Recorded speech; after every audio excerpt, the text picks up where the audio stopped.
ഇന്ത്യയിലെ ആഗ്രയിൽ സ്ഥിതി ചെയ്യുന്ന ലോകപ്രശസ്ത സ്മാരകമാണ് താജ്മഹൽ. നമുക്ക് ലോകത്തിലെ എക്കാലത്തെയും വലിയ പ്രണയകഥയുടെയും വാസ്തുവിദ്യാ വിസ്മയത്തിൻ്റെയും പിന്നിലെ രഹസ്യങ്ങൾ ഒരു കഥ പോലെ പറഞ്ഞു തുടങ്ങാം.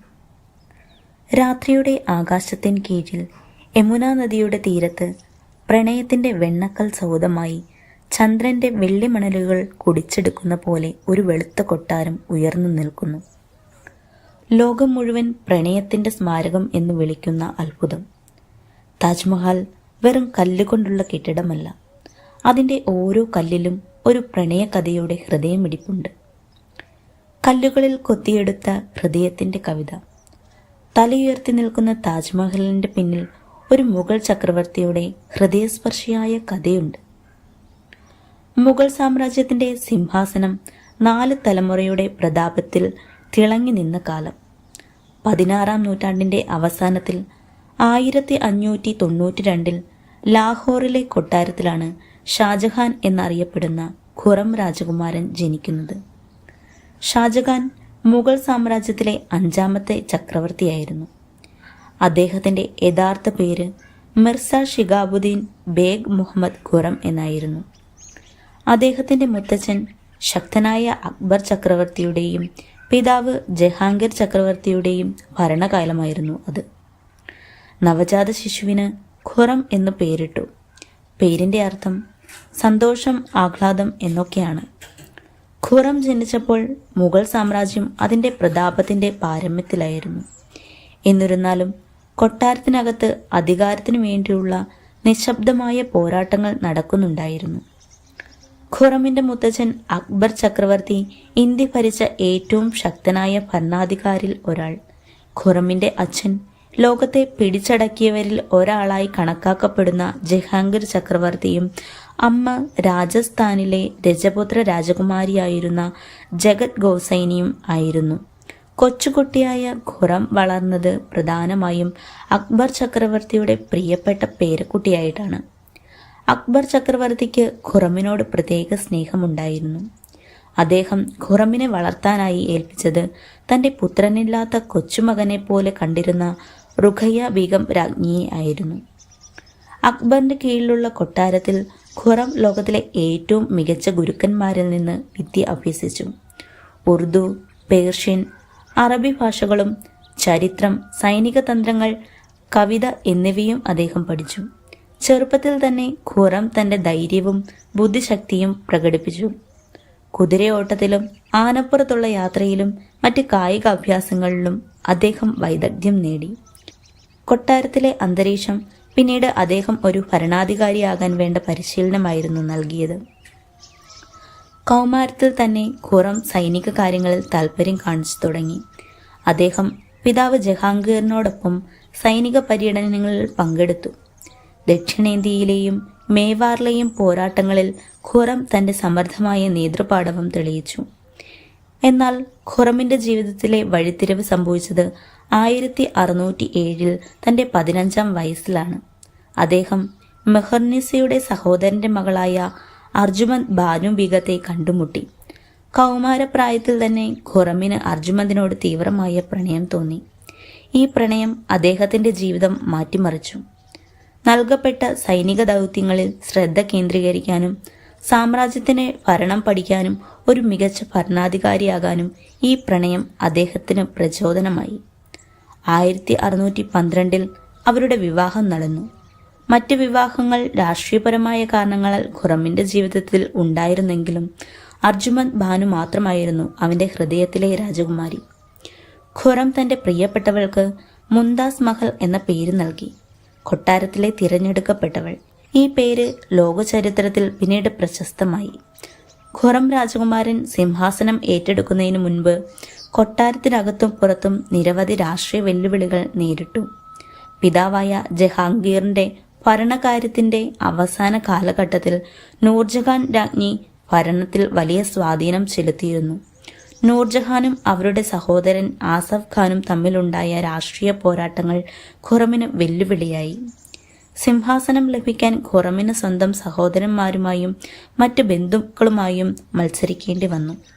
തന്ത്രങ്ങൾ മെനഞ്ഞും സൈനിക നീക്കങ്ങൾ നടത്തിയും അദ്ദേഹം തൻ്റെ സ്ഥാനം ഉറപ്പിച്ചു. ഒടുവിൽ 1628 പിതാവ് ജഹാംഗീറിന്റെ മരണശേഷം ഷാജഹാൻ എന്ന പേരിൽ അദ്ദേഹം മുഗൾ സാമ്രാജ്യത്തിന്റെ ചക്രവർത്തിയായി സിംഹാസനത്തിൽ കയറി. ആ കാലഘട്ടം മുഗൾ സാമ്രാജ്യത്തിന്റെ സുവർണകാലമായി അറിയപ്പെട്ടു.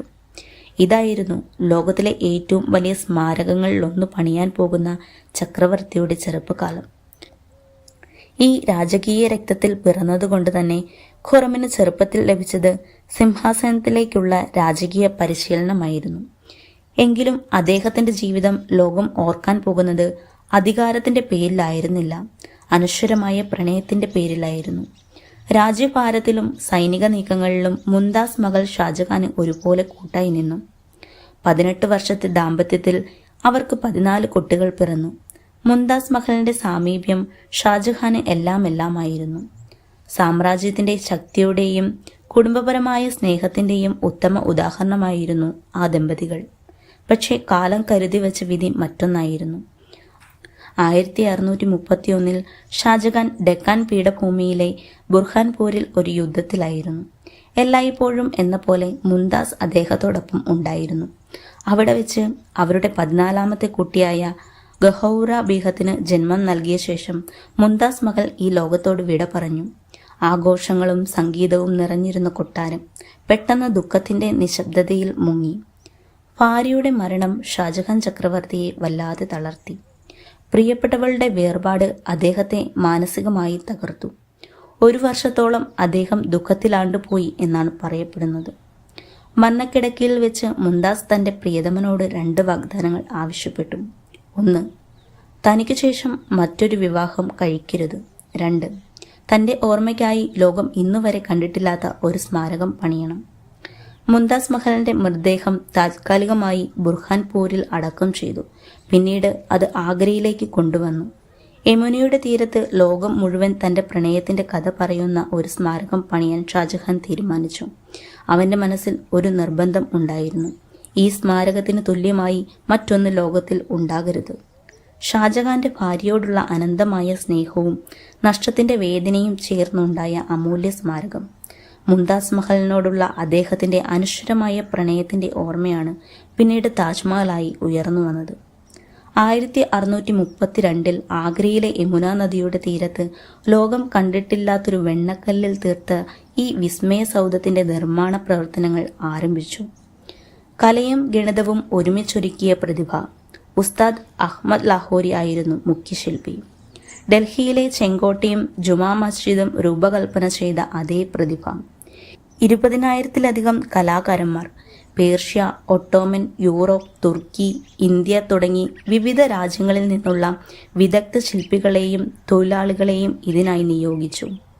ആകാശത്തെ തൊടുന്ന 240 അടി ഉയരമുള്ള ഗുംബദ് ചന്ദ്രകലയുടെ ശോഭ പോലെ, 4 മിനാരുകൾ കൊട്ടാരത്തെ കാവലിരിക്കുന്ന പോലെ, സമഗ്രമായ സിമെട്രി ഒരു കണ്ണാടി പോലെ, കറുത്ത പാഷൻ കൊണ്ട് ഖുറാൻ വചനങ്ങൾ കൊത്തിവെച്ച മതിലുകൾ, ചാർബാഗ് തോട്ടങ്ങൾ, 4 ഭാഗങ്ങളുള്ള മുഗൾ തോട്ടം, സ്വർഗത്തിന്റെ പ്രതീകം.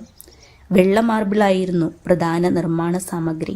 ഇതിൽ വിലയേറിയ രത്നക്കല്ലുകൾ പതിപ്പിച്ച് മനോഹരമായ കൊത്തുപണികൾ, ജെഡ്, ടർക്കോസ്, ലാപ്പിസ്, ലാസൂലി എന്നിവ ചേർത്ത് ഇല്ലേ വർക്കുകൾ ചെയ്തു. സ്വർഗത്തെ ഭൂമിയിൽ ഇറക്കി വെച്ചു. സൂര്യോദയത്തിൽ നിന്നും സന്ധ്യ വരെ തൊഴിലാളികളുടെ കൈകൾ പൊള്ളലും രക്തവും കണ്ടു. വിയർപ്പും കണ്ണുനീരും മാർബിളിൽ കലർന്നപ്പോൾ താജ്മഹൽ ഉയർന്നു. ഒരു വെള്ളിമാലാഖ പോലെ ആകാശത്തോട് ചേർന്ന്. നീണ്ട 20 വർഷങ്ങൾ രാവും പകലും തൊഴിലാളികൾ പണിയെടുത്തുകൊണ്ട് 1653 ഈ ലോകാത്ഭുതം പൂർണ്ണമായി. പൂർണ്ണചന്ദ്രന്റെ വെളിച്ചം കുടിച്ചെടുത്ത പോലെ അതൊരു മാലാഖയെ പോലെ തിളങ്ങി നിന്നു. ഷാജഹാൻ അതിനെ താജ്മഹൽ എന്ന് വിളിച്ചു. ആ രാത്രി ജനങ്ങൾ വിസ്മയത്തോടെ നോക്കി നിന്നു. ഇത് മനുഷ്യന്റെ കൈകൾ കൊണ്ടുണ്ടാക്കിയതാണോ, അല്ലെങ്കിൽ ദൈവത്തിന്റെ കൈകൊണ്ടോ? പക്ഷേ കൊട്ടാരത്തിന്റെ മതിലുകൾക്കുള്ളിൽ ഷാജഹാൻ ഒറ്റയ്ക്കിരുന്നു. ഒരു ചിന്ത അവനെ വിറപ്പിക്കുന്നു: ഇത്ര മഹത്തായ ഒരു കലാസൃഷ്ടി വീണ്ടും ഉണ്ടായാൽ? ഇനി ആരെങ്കിലും മറ്റൊരാളിന്റെ പേരിൽ ഇതുപോലെ മറ്റൊരു മന്ദിരം പണിയാൻ ശ്രമിച്ചാൽ? അവന്റെ ഹൃദയം പറഞ്ഞു, ഇത് എന്റെയും മുംതാസിന്റെയും മാത്രമായിരിക്കണം. ലോകം വീണ്ടും ഇത്തരം സൗന്ദര്യം കാണാൻ പാടില്ല. രാത്രിയുടെ ഇരുട്ടിൽ രാജകീയ ഉത്തരവിറങ്ങി. ശില്പികളെ വിളിച്ചു വരുത്തി. ഒരിക്കൽ മാർബിൾ പൂക്കൾ കൊത്തിയിരുന്ന കൈകൾ ഇപ്പോൾ വിറച്ചു നിന്നു. കണ്ണുകളിൽ ഭയം, അധരങ്ങളിൽ വിങ്ങൽ. പക്ഷേ രാജാവിൻ്റെ ഉത്തരവിന് മുന്നിൽ ആർക്കും പ്രതികരിക്കാനായില്ല. ചിലരുടെ കൈവിരലുകൾ വിച്ഛേദിക്കപ്പെട്ടു. വേദനയോടെ, നിലവിളിയോടെ അവരുടെ കലയും അവരുടെ സ്വപ്നവും അവിടെ തന്നെ തകർന്നു വീണു. താജ്മഹലിൻ്റെ നിർമ്മാണം പൂർത്തിയായ ശേഷം ഷാജഹാൻ ചക്രവർത്തിക്ക് അധികകാലം അതിൻ്റെ ഭംഗി ആസ്വദിക്കാൻ കഴിഞ്ഞില്ല. അദ്ദേഹം വാർദ്ധക്യത്തിലേക്ക് കടന്നപ്പോൾ മക്കൾ തമ്മിൽ അധികാരത്തിനു വേണ്ടിയുള്ള പോരാട്ടങ്ങൾ തുടങ്ങി.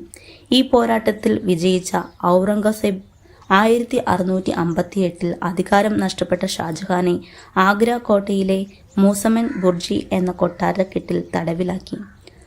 തൻ്റെ പ്രിയപ്പെട്ട മകൾ ജഹാനാരയോടൊപ്പം 8 വർഷം തടവിലായിരുന്ന ഷാജഹാൻ താൻ സ്നേഹിച്ച ഭാര്യയുടെ അന്ത്യവിശ്രമ സ്ഥലത്തേക്ക് അദ്ദേഹത്തിന് പോകാൻ കഴിഞ്ഞിരുന്നില്ല. പകരം ആഗ്ര കോട്ടയിലെ മൂസമൻ ബുർജ് എന്ന ഗോപുരത്തിൽ നിന്നായിരുന്നു ഷാജഹാൻ താജ്മഹൽ കണ്ടിരുന്നത്. തടവറയിലെ ഒരു ജനലിലൂടെ തൻ്റെ പ്രീതമയ്ക്കായി പണിത വെണ്ണക്കൽ സൗധം കാണാൻ കഴിയുന്ന ഒരു ചെറിയ ജനൽ മാത്രമായിരുന്നു ഷാജഹാന്റെ ഏക ആശ്വാസം. തൻ്റെ പ്രണയത്തിൻ്റെ സൗന്ദര്യത്തിൻ്റെ നഷ്ടബോധത്തിൻ്റെ പ്രതീകമായി വെൺസൗധം അവിടെ അവൻ തൻ്റെ പ്രീതമയുമായുള്ള ഓർമ്മകളിൽ ജീവിച്ചു. 1666 ഷാജഹാൻ മരണമടഞ്ഞപ്പോൾ ഔറംഗസേബ് ഷാജഹാൻ ചക്രവർത്തിയുടെ അന്ത്യാഭിലാഷമനുസരിച്ച് മുംതാസ് മഹലിൻ്റെ കല്ലറയ്ക്ക് സമീപം തന്നെ താജ്മഹലിനുള്ളിൽ അടക്കം ചെയ്തു. പിന്നീട് അദ്ദേഹത്തിൻ്റെ ശരീരവും മുംതാസിൻ്റെ പക്കൽ താജ്മഹലിനുള്ളിൽ ശാശ്വതമായി ചേർന്നു. അങ്ങനെ ആ പ്രണയത്തിൻ്റെ സ്മാരകം ലോകമെമ്പാടുമുള്ള പ്രണയിതാക്കൾക്ക് ഒരു തീർത്ഥാടന കേന്ദ്രമായി മാറി. താജ്മഹൽ വെറും ഒരു കെട്ടിടമല്ല, അത് ഒരു ചക്രവർത്തി തൻ്റെ പ്രീതമയ്ക്ക് നൽകിയ അനശ്വര പ്രണയത്തിൻ്റെ വാഗ്ദാനമാണ്. ഷാജഹാനും മുംതാസ് മഹലിനും പ്രായപൂർത്തിയായ ശേഷവും ജീവിച്ചിരുന്നവരിൽ പ്രധാനികളായ 4 ആൺമക്കളും 3 പെൺമക്കളും ഉണ്ടായിരുന്നു. ഇവരാണ് ഷാജഹാന്റെ ഭരണത്തിൻ്റെ അവസാനത്തെയും മുഗൾ സാമ്രാജ്യത്തിൻ്റെ ഭാവിയെയും നിർണയിച്ചത്. ഇന്നത്തെ താജ്മഹൽ 1983 യുനെസ്കോയുടെ വേൾഡ് ഹെറിറ്റേജ് പദവി നേടി. 2007 ലോകത്തിൻ്റെ 7 അത്ഭുതങ്ങളിൽ ഒന്നായി തിരഞ്ഞെടുക്കപ്പെട്ടു. പ്രണയത്തിൻ്റെ പ്രതീകം എന്ന പേരിൽ ലോകമെമ്പാടുമുള്ള കോടിക്കണക്കിന് ആളുകൾ കാണാൻ വരുന്നത് വെറും ഒരു സ്മാരകം കാണാനല്ല, ഒരു പ്രണയത്തിൻ്റെ കഥ അനുഭവിക്കാൻ. താജ്മഹൽ ഒരു രാജകുമാരിയുടെ ശവകുടീരമല്ല, അത് ശാശ്വത പ്രണയത്തിൻ്റെ കവിതയാണ്.